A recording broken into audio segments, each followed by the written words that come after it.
I do a little how-to video here on how to put cruise control on a Chevy Silverado. If this truck was any more basic, it'd have an Instagram page about pumpkin spice lattes, so it doesn't have cruise control, and that's a pain in the ass. This should work for most 1999 to early '07 Chevy Silverado and GMC Sierra pickups, at least for the drive-by-wire ones, which most of these trucks are. Some of the early ones were drive-by cable, and I don't know if this process is the same. Now, this here is the old blinker switch, and you see it doesn't have the button on the end like the new one does here, or the little slider. And all the research I found online said that if you just replace this non-cruise control blinker switch with a blinker switch with cruise control, it's plug and play and it'll work. And for most people, hopefully you, if you're watching this video, that's the case. But it's not the case for every truck. You see, the cruise control switch has this wire here that comes to this 4-pin connector. And most trucks, even without cruise, still have that 4-pin connector in them, just not plugged into anything.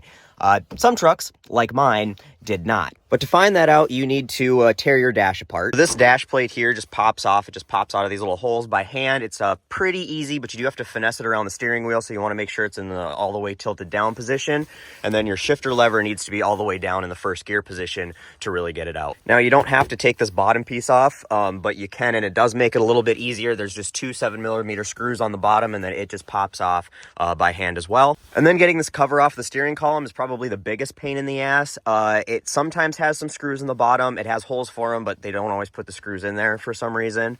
But otherwise, it just snaps together. You need a little flathead screwdriver and just kind of slowly pry it apart. But this lip gets caught up underneath the steering wheel and underneath the gauge cluster here. So it's a lot of finessing. You're going to feel like you're doing it wrong. You're not. You just need to be careful and go slow and pry it out. Once you get that out, there's a T20, I think it is, Torx bit on top, Torx screw on top, and then one on the front here. You have to kind of come in it at an angle. So yeah, they're not that hard to get out, but they can be a little bit of a pain. Once you get it out, it's just 3 plugs here that you have to unplug, and the 4th one for the cruise control wire if you have that. Now, if that cruise control wire isn't in there, not all hope is lost. I thankfully have a whole parts truck sitting out here that had the cruise control, and that had the wire in it. You can also order them off the internet if you don't want to rob them out of a parts vehicle. But if you are robbing it out of a parts vehicle, here's mine. You can see the dash is already torn apart. And under here, there's this wiring harness, which will be plugged in. Right underneath the dash, and there's a plate that you're going to have to take out of here. It's 4 10mm bolts, and it just falls right off. And so to the bottom left hand side, this wiring harness you're going to see, it's going to be plugged in like this, connected to the firewall kind of over here. You can disconnect it to move it around a little bit easier. There's a lever on it, a lever on it here that you'll have to push all the way to the right. This one seems kind of stuck, but when you think you've pushed it far enough, you haven't. It has to go all the way. And then you can wiggle this whole wiring harness out. And this wiring harness is what that 4-pin connector is plugged into. Now, I've kind of got it taken apart already. This will be it'll look like one solid block, but the centerpiece comes out, which you have to do. You'll just pry it apart with, there's some little pin deals in there. You got to stick a screwdriver in and pry it out, and you'll get it out like this. And this is the piece that you're going to pull your connectors out of. You'll want to take note of where the 4 wires go on the back here. I'll show you my diagram at the end of the video. But take pictures, take notes, just to make sure that you put it back in the right spot.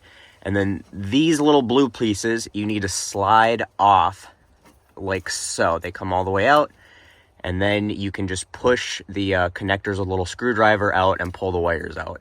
So you have to take both of those out. You just kind of pry them apart, pull them apart like that, and then you can pull the wires out of the back that you need for that connector. And then sadly, you got to go through the whole same process to install it on your truck. So you just got to pull this bottom piece off again, get into that wiring harness underneath that metal plate, get that wiring harness pulled apart completely, pull those little blue things out, and then you can stick them in the back. Once you do all that, it plugged in, you might want to check to make sure. Mine had the fuse in it for the cruise control, but if it doesn't have the fuse in there for cruise control, make sure you put a fuse in that slot.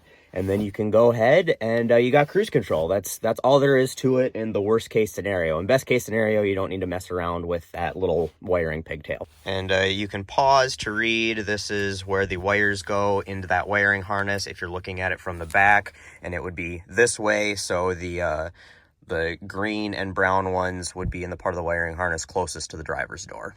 It's well worth the hassle to have cruise control, and also if you just need to replace your blinker switch for any reason, if any of the functions quit working, it's the same process, minus the messing around with the wiring harness under the dash.